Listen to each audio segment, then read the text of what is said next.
In the bustling city of Brightopolis, the morning sun yawned so wide that every window glowed golden, but instead of rising proudly in the sky, it blinked twice and snored. Is the sun asleep? Indeed, it was. The sun, named Sonny McShine, had stayed up too late playing star tag with the Milky Way. Now he was snoring so loudly that the sky wobbled and clouds spun in spirals.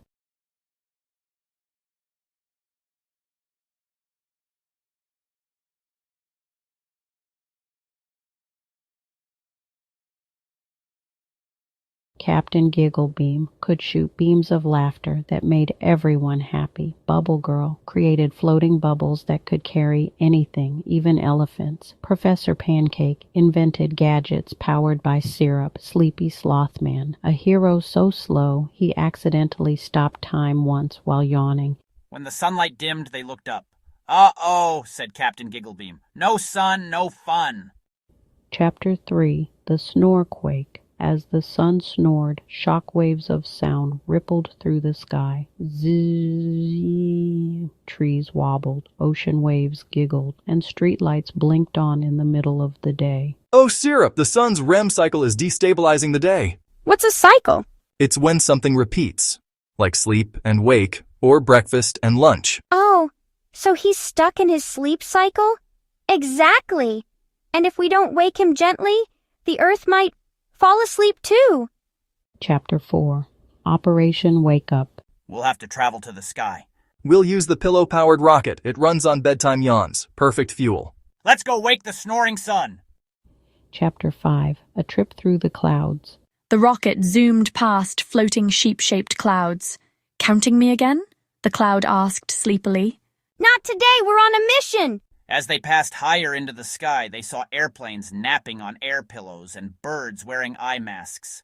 The snore waves are spreading. Nap time does sound nice. "No!" everyone shouted. "Stay awake!" Chapter 6, The Yawning Moon. They reached the edge of space where the moon floated with a cup of cocoa. Oh, hello. Sun snoring again, huh? Do you know how to wake him? You'll need to tickle his rays, but gently. Last time someone sneezed too close, I ended up wearing sunglasses for a week. Tickle rays. Got it. Chapter 7, The Ray Tickle Experiment. They floated toward the sleeping sun, who was wearing a giant space blanket made of starlight. Hee, rise and shine. The sun giggled in his sleep but didn't wake up. Bubble Girl tried bouncing bubbles on his surface. Boing, boing, pop. 5 more minutes. Chapter 8, The Cosmic Alarm Clock. Professor Pancake rummaged through his backpack and pulled out his greatest gadget, the Cosmic Alarm Clock 9000. It played music, told jokes, and served breakfast. He set it beside the sun's ear. Good morning, Sonny. It's time to rise and shine. The sun's eyelids fluttered. Then he snored louder. Oh, Syrup, sighed the professor. We need something bigger. Chapter 9, A Lesson in Sleep. Maybe he's just overtired. Even stars need rest. He played too long. If we force him up too fast, he'll burn out. So what do? We help him nap better. Then he'll wake up happy. Chapter 10, The Lullaby Plan. Let's sing him a lullaby, but a good one.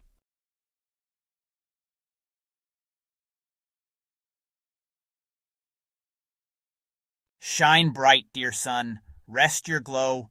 Dream in golden waves that flow. When you wake, the world will gleam. Till then, dear sun, sweet cosmic dream.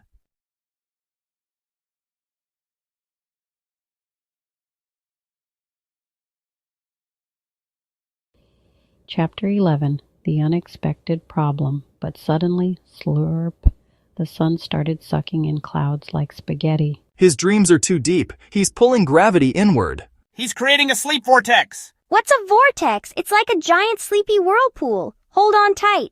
Chapter 12, The Dream Dive. The only way to fix it, said Slothman, was to go inside the sun's dream and help him find balance. Entering dream dimension in 3, 2, 1. The rocket shimmered, and poof, they were inside a glowing, swirling dreamscape filled with floating alarm clocks, dancing moons, and sleepy stars. Welcome to Sonny's brain. It's a mess. Chapter 13, The Dream Monsters. As they explored, they found strange creatures made of half-snoozed thoughts, yonosaurs, blanket beasts, and snoozle dragons that puffed sleep dust. Don't breathe it in. I'm so sleepy. Stay with me, team. Chapter 14. The Lesson of Balance. I wanted to shine longer. Everyone depends on me. Even heroes need rest. When you take care of yourself, you shine brighter for others. I never thought of that. Slowly, the dream began to glow steady and calm. The vortex stopped spinning. The team exited the dream dimension, landing softly back in the rocket. Outside, the real sun yawned and stretched. Oh my stars, what a nap! He rose high into the sky, shining warm golden light over Brightopolis again. Thank you, silly superheroes, he said. Next time, remind me to go to bed earlier. Captain Gigglebeam saluted. Mission accomplished. Back at headquarters, they celebrated with pancakes and orange juice. Bubble Girl blew a bubble that shaped itself into a smiling sun. Even the mightiest stars need rest. Rest isn't weakness. It's how we recharge. Good night, sunshine. And as the city sparkled under the warm daylight, the superheroes laughed, ready for their next silly, educational, and heartwarming adventure.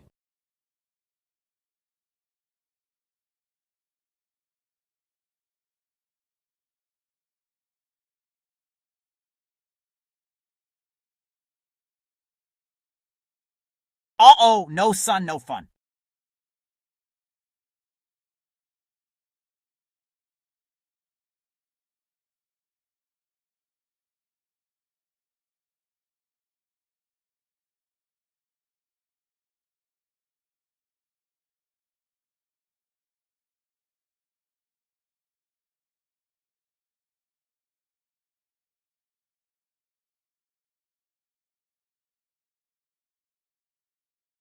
Is the sun asleep? In the bustling city of Brightopolis, the morning sun yawned so wide that every window glowed golden.